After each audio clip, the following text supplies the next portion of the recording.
Hola, ¿qué tal? En el video de hoy vamos a hablar acerca del oído medio, siendo pues esta presentación la segunda que correspondería al órgano de la audición. Ya hicimos un video acerca de oído externo, ahora toca el oído medio. ¿Qué vamos a abordar en este video? Propiamente la cavidad timpánica, cada una de sus paredes y sus componentes, los huesecillos del oído, vascularización e inervación. Hablaremos un poco acerca del antromastoideo y por último la trompa auditiva. Bueno, vamos a comenzar con lo que sería la cavidad timpánica. Si bien esta cavidad se le han descrito 6 paredes, que si bien es un poco difícil en el hueso real poder delimitar estas caras, pero a manera general, a manera didáctica, en los diagramas de los atlas, pues nos permiten hacer esta representación que más o menos se correspondería a las estructuras que se asocian con las distintas caras. Bueno, la cavidad timpánica se le describe en 6 caras, una anterior, una posterior, una superior, una inferior, una medial y una lateral. Vamos a ver que también cada una de estas caras puede presentar otro nombre con respecto a la estructura con la que se relaciona. Vamos a empezar describiendo la pared lateral.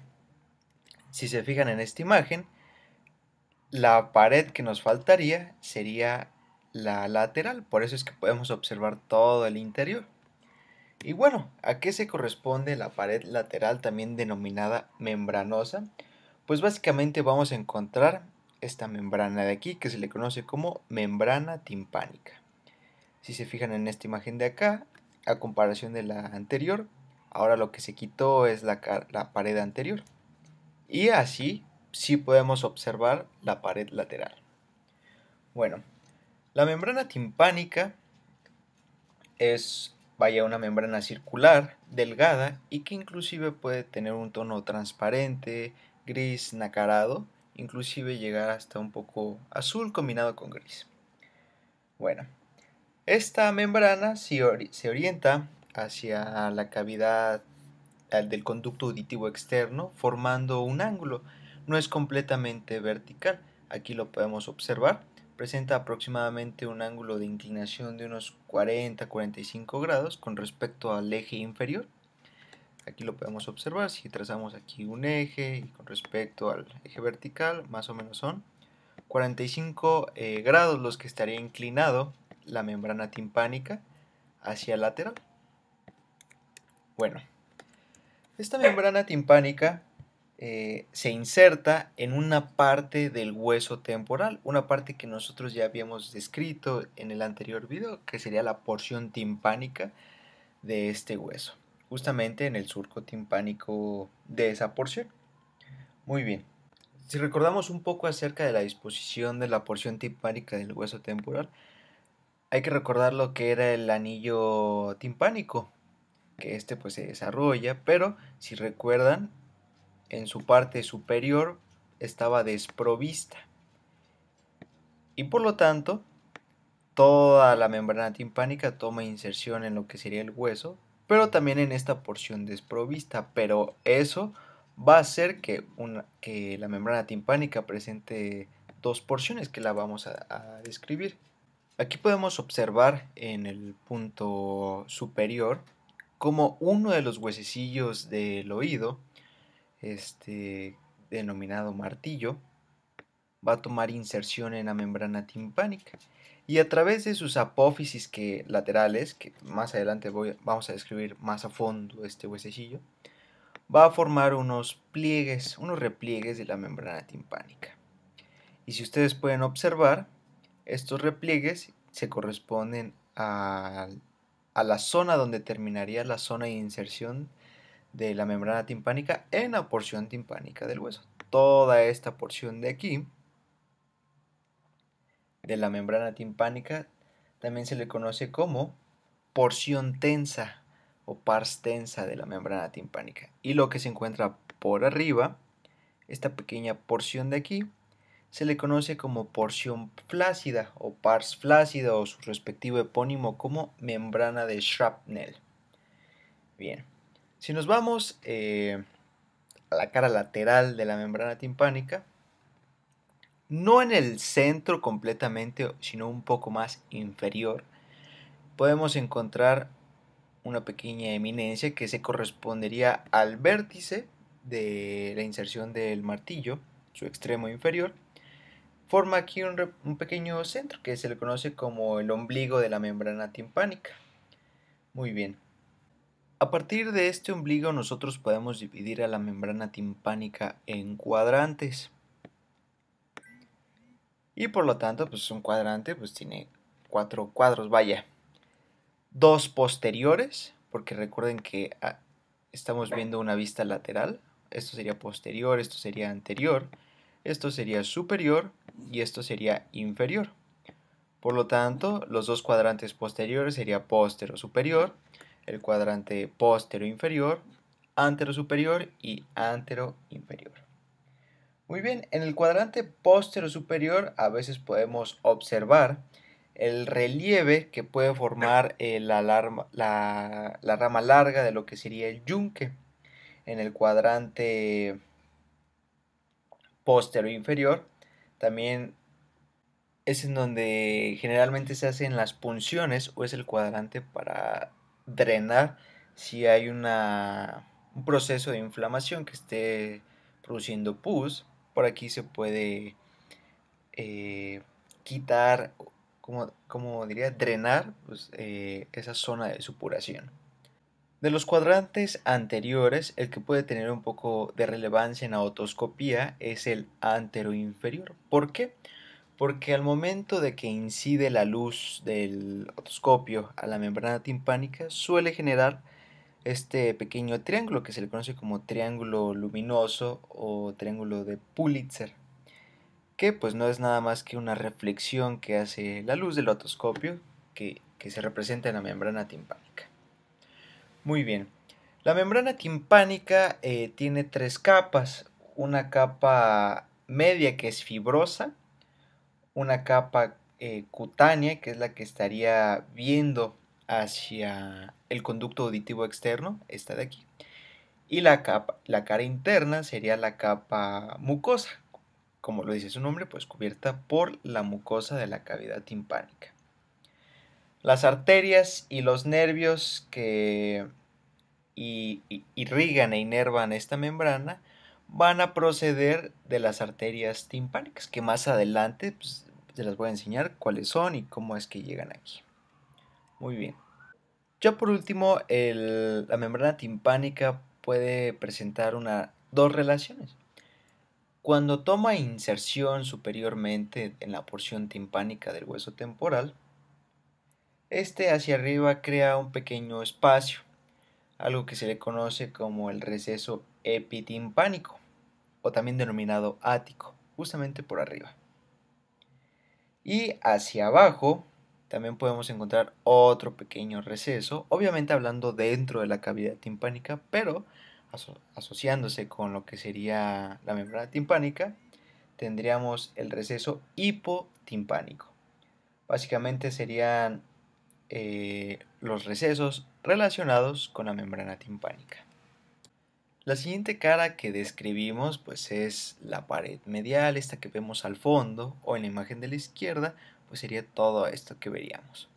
También denominada laberíntica, por la relación que tiene con el oído interno. Muy bien.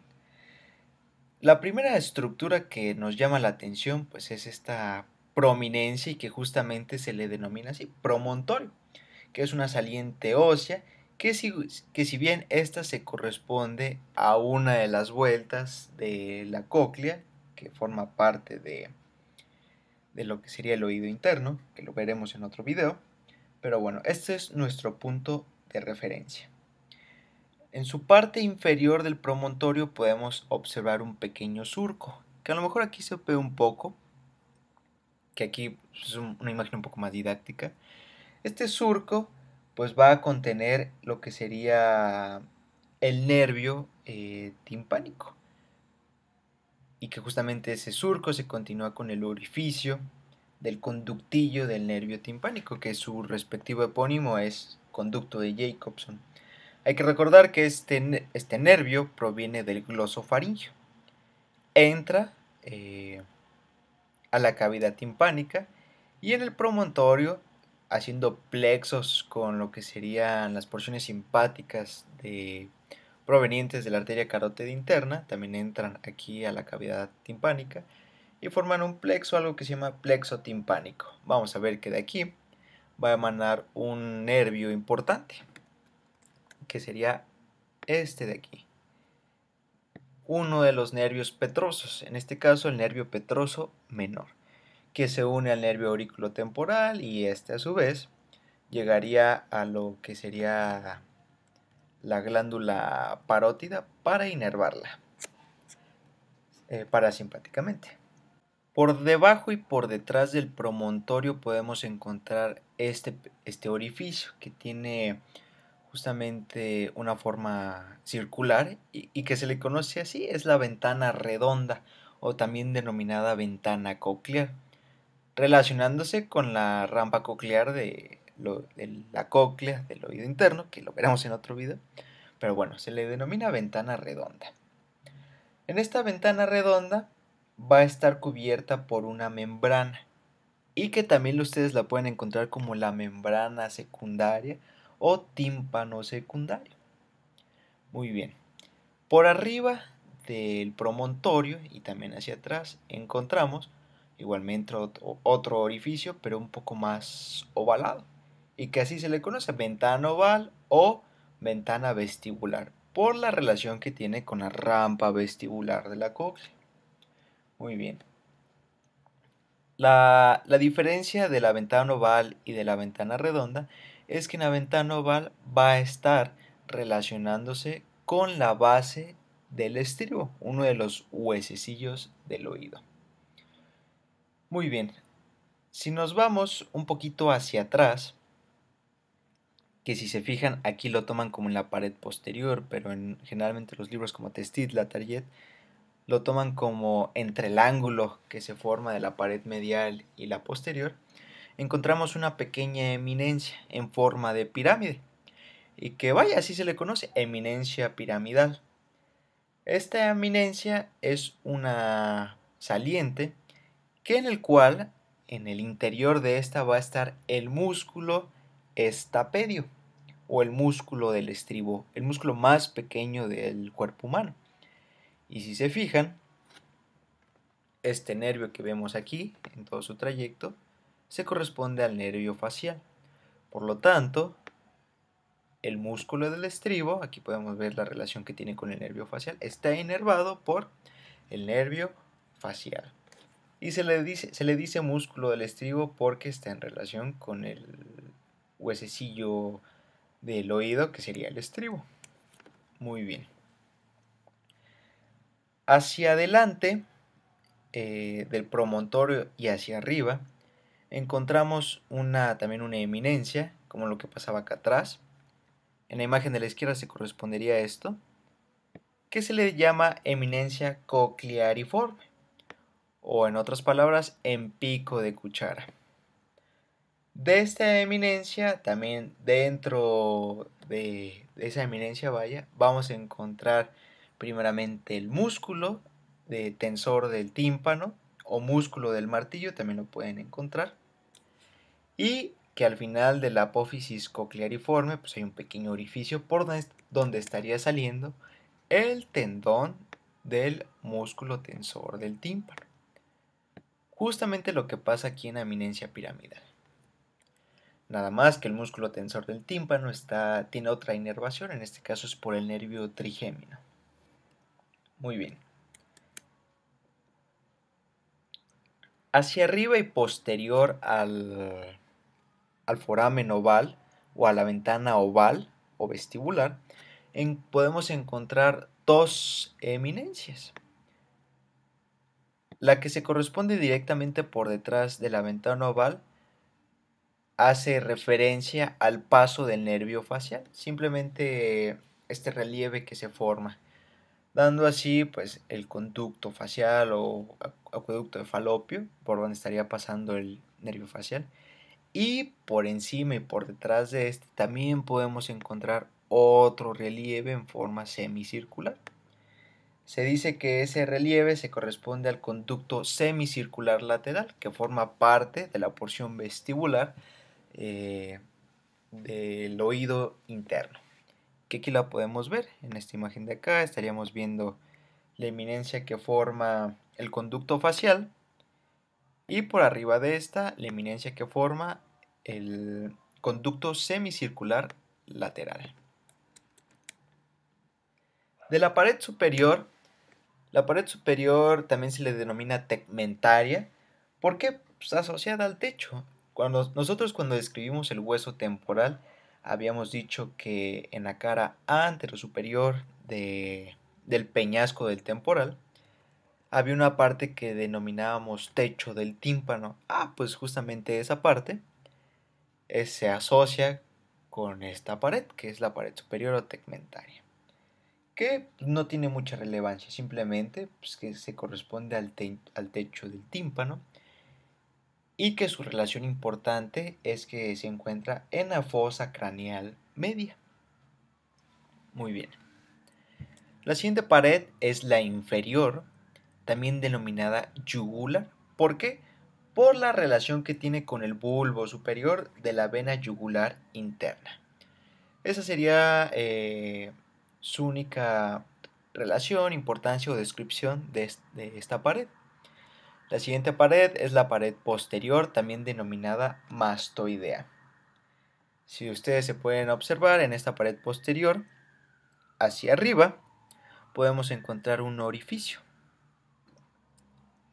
que se le conoce como entrada al antro mastoideo o un nombre antiguo como el aditus ad antrum, que estaría comunicando la cavidad timpánica, toda esta de aquí, con los antros mastoideos, estas celdillas que se forman dentro de la apófisis mastoides. También por debajo del orificio de la entrada al antro mastoideo podemos encontrar la emergencia de este nervio que vemos aquí, que se le conoce como nervio cuerda del tímpano. Aquí si se fijan lo cortaron, pero realmente el nervio cuerda del tímpano atraviesa el tímpano, por eso se le denomina así, cuerda del tímpano, para salir de la cavidad timpánica, unirse al nervio lingual y este a su vez pues más bien llegar a los 2/3 anteriores de la lengua para que este nervio lleve la sensación o la sensibilidad de tipo especial, que a nivel de la lengua, ¿cuál sería? Pues el gusto. Y esa es la relación por la cual el nervio facial protagoniza o representa o lleva la sensibilidad del gusto de los 2/3 anteriores de la lengua a través del nervio cuerda del tímpano. Muy bien. La siguiente cara pues es la cara anterior, también denominada carotidia. ¿Por qué? Porque justamente cuando la arteria carótida interna entra por la cara inferior del hueso temporal, pues estaría relacionándose con la cavidad timpánica. ¿Ok? Por eso es que se le denomina carotidia.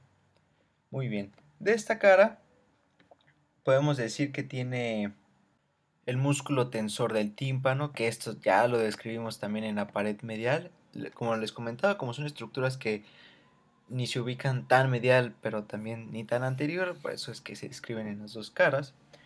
Pero por debajo de este músculo tensor del tímpano encontramos por donde saldría el nervio cuerda del tímpano, pero también si se fijan de la carótida, el plexo carótido simpático carotídeo, cuando entra dentro del hueso temporal, penetra la cavidad timpánica a través de algo que se llama canalículos carótido-timpánicos, comunicando así el conducto carotidio con lo que sería la cavidad timpánica, llevando referencias simpáticas a lo que sería el plexo timpánico.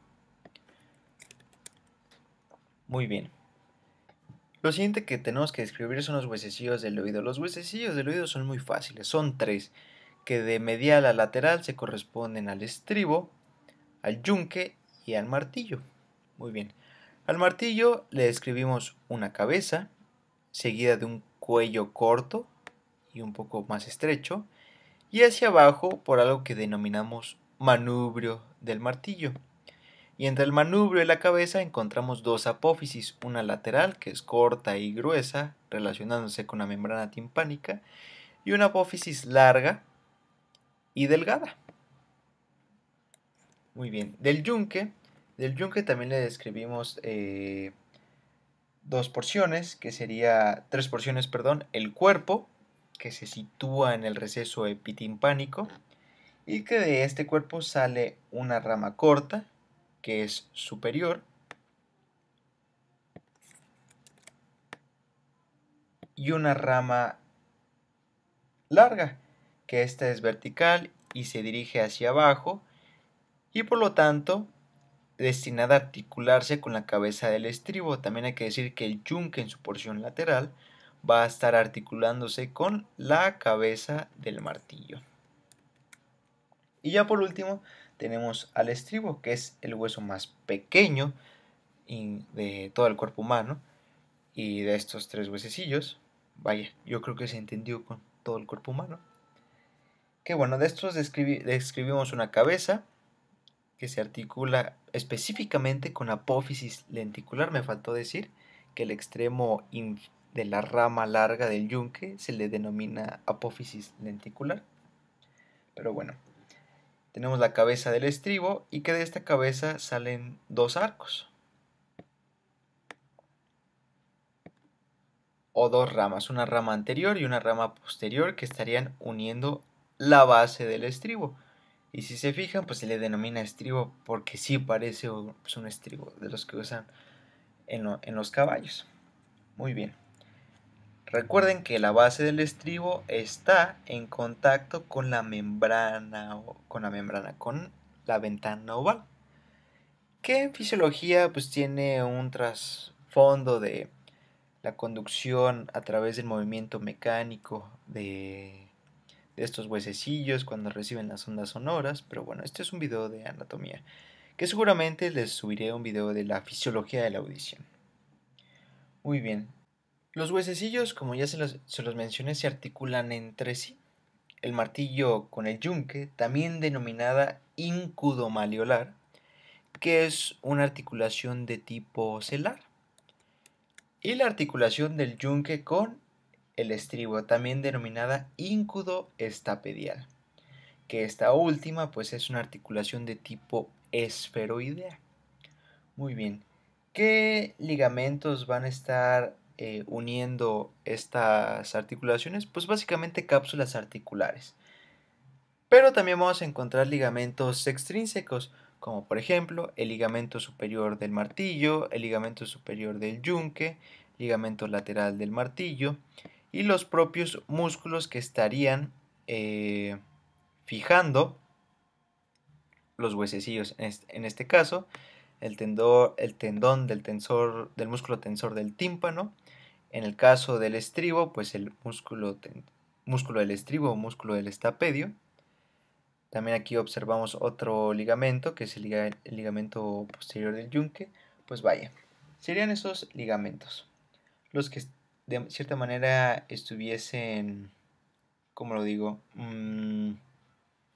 Fijando pues, estos huesecillos.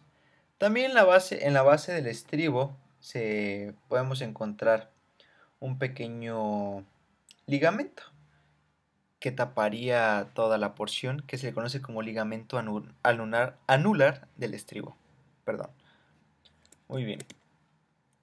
Aquí en esta imagen pues también estamos viendo las diferentes articulaciones extrínsecas, que serían pues los ligamentos uniendo a los huesecillos. Muy bien. El antromastoideo es una cavidad que puede tener diferentes dimensiones, así lo describen los libros. Que ya mencionamos que hacia adelante se continúa, o más bien se comunica con la cavidad timpánica. Medialmente, el antro se relaciona con el surco del seno sigmoideo dentro de la cavidad craneal. y lateralmente pues, se proyecta en la cara lateral de la apófisis mastoides. ¿Ok? Muy bien. Dentro del antro mastoideo yo les comentaba que podemos encontrar celdillas mastoideas, todas recubiertas por mucosa, que generalmente cuando hay algún tipo de infección que llega a cavidad timpánica, esta puede migrar al antro mastoideo, dando así una mastoiditis, que pues a veces forma pus y pues eso se tiene que drenar. Ya la última porción anatómica sería la trompa auditiva o su respectivo epónimo, la trompa de Eustaquio. Muy bien. La trompa auditiva pues es un conducto largo que va desde la parte anterior de la cavidad timpánica. Aquí podemos observar su orificio, que aquí en esta imagen del otro, aquí lo podemos observar, y que estaría conectando la nasofaringe. ¿Esto por qué? Esto es muy importante. Imaginémonos que no existe este conducto, esta trompa auditiva. ¿Qué es lo que pasa? Pues toda la presión atmosférica, los 400 y tantos pascales, 400.000 y tantos pascales, caerían directamente en la membrana timpánica, haciendo una gran presión. Por lo tanto, la importancia de esta trompa auditiva es igualar presiones. ¿Ok?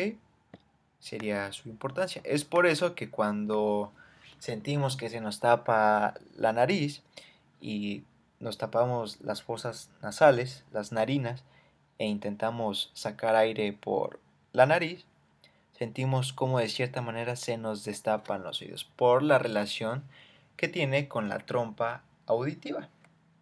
Muy bien. La trompa auditiva nosotros le podemos describir dos porciones. Bueno, antes de pasar a eso, para describir esta imagen, generalmente en el niño la trompa auditiva es más horizontal y en cambio en el adulto es vertical. Cuando es horizontal favorece el paso de bacterias. Es más fácil que una bacteria se vaya en un plano horizontal que en un plano vertical y hacia arriba. Es por eso que en niños es frecuente la otitis media. Muy bien. Ahora lo que les comentaba. La trompa auditiva presenta dos porciones. Una porción ósea, que sería la porción dentro del hueso temporal, y una porción cartilaginosa, que esta porción cartilaginosa se correspondería a su mayor parte, y es la que estaría llegando a la nasofaringe. Las relaciones que tiene la trompa auditiva, pues bueno, tenemos relaciones anterolaterales, que se relaciona con el músculo tensor del velo del paladar y con las apófisis pterigoides. La cara posteromedial se relaciona con el conducto carotidio y también se relaciona con el músculo elevador del velo del paladar. Muy bien. En su borde superior de la trompa auditiva encontraríamos el conducto del músculo tensor del tímpano. Es por eso que también cuando vimos nosotros hueso temporal encontrábamos el conducto músculo tubárico, que hacía referencia a la porción la trompa auditiva y a la porción muscular del músculo tensor del tímpano. El borde inferior pues está ocupado por los músculos elevador y tensor del velo del paladar, también reposando en apófisis pterigoides. Tenemos el orificio timpánico que se abre a la pared anterior de la membrana timpánica y el orificio faríngeo que ya vimos nosotros que se encuentra justamente en la nasofaringe y si somos muy específicos a 10 milímetros por detrás de lo que sería el cornete inferior. Ya sabemos nosotros que una vez que llega a la nasofaringe forma unos repliegues, que sería el repliegue salpingopalatino por delante, y por detrás encontraríamos el rodete de la trompa, que lo vamos a mencionar en el video de faringe. Muy bien, ahora vamos a hablar acerca de la irrigación. Bueno, la irrigación de la cavidad timpánica va a estar dada a través de 4 arterias, que serían las arterias timpánicas: una anterior, una posterior, una superior y una inferior. Muy bien, vamos a hablar de cada una de ellas. Primero hay que definir las arterias grandes. Aquí encontraríamos la arteria carótida externa, dando pues sus dos ramas terminales, la arteria temporal superficial y la arteria maxilar. Aquí ustedes pueden observar cómo fue seccionada la arteria maxilar, pero esta sería su continuación. Y este vaso más grande al fondo sería la arteria carótida interna, cómo penetra en el hueso temporal y sale a los lados de lo que sería la fosa craneal media, a los lados de la silla turca, y ya pues a partir de ahí pues su respectivo recorrido. Pero bueno, de la arteria carótida externa va a salir la arteria auricular posterior, esta de aquí. De la arteria auricular posterior nosotros habíamos dicho que nace la arteria estilomastoidea, penetra por el foramen estilomastoideo, irriga la porción de esta porción del nervio facial, y aquí da una rama, ¿ok? Dando origen a la arteria timpánica posterior. Arteria timpánica posterior, rama timpánica posterior, la da la arteria estilomastoidea, y esta a su vez pues de la arteria auricular posterior, y esta a su vez pues de la arteria carótida externa. Muy bien. Si seguimos el trayecto de lo que sería la arteria maxilar, sus ramas, recuerden que esta también daba una arteria timpánica, esta de aquí. A esta se le conoce como arteria timpánica anterior, ¿ok? Entonces ya tendríamos la otra arteria timpánica, que esta es rama directa de la arteria maxilar. ¿Irrigando qué? Pues la porción anterior de la cavidad timpánica. Muy bien. Pero si seguimos el trayecto de la arteria maxilar, pues también da otras arterias, como es esta de aquí, que es la arteria meningia media, ¿ok? Y la arteria meningia media da dos ramitas, la arteria petrosa superficial y la arteria timpánica superior, ¿ok? Entonces, ¿de dónde viene la arteria timpánica superior? De la arteria meningia media como rama, y esta a su vez de la maxilar. Que aquí tendríamos la arteria timpánica superior. Entonces ya llevamos posterior, superior, anterior. ¿Cuál nos faltaría? Pues la inferior. La arteria timpánica inferior suele ser rama de la arteria faríngea ascendente. Esta arteria que vemos aquí, la arteria faríngea ascendente, da una rama que sería la arteria timpánica inferior. Aquí le pondremos timpánica inferior. Serían las principales arterias que estarían irrigando la cavidad timpánica, pero pues obviamente hay otras, como cuáles. Pues bueno, encontramos a la arteria auricular profunda, también rama de la maxilar. Encontramos a la arteria músculo-tubárica, o arteria tubárica, perdón, que es rama de la arteria meningia accesoria, esta que vemos aquí.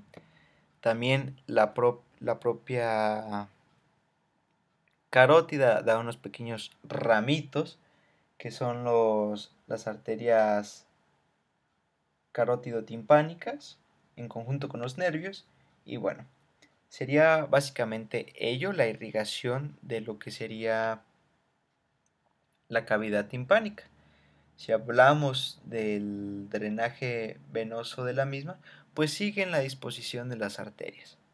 Por lo tanto, llegarían principalmente al sistema venoso yugular, ya sea al externo o al interno, que generalmente, como casi la mayoría de las ramas son provenientes de la arteria maxilar o de la arteria carótida externa, de estas pues se van a dirigir al sistema yugular externo generalmente. Y la inervación, pues la inervación va a estar dada por el plexo timpánico, que ya vimos que se forma tanto por el nervio glosofaríngeo y por ramas provenientes de la arteria carótida, ramos simpáticos. Estarían inervando pues la cavidad timpánica. Y bueno, yo creo que eso es todo con respecto al oído medio. Un poco escumbroso, como lo digo, confuso, pero pues la cuestión es de que este video sea un apoyo a lo que ustedes ya leyeron. Y sin nada más que decir, espero les haya gustado, no olviden dejar su like, dejar su comentario, compartir el video y nos vemos en un próximo video y muchas gracias por verlo.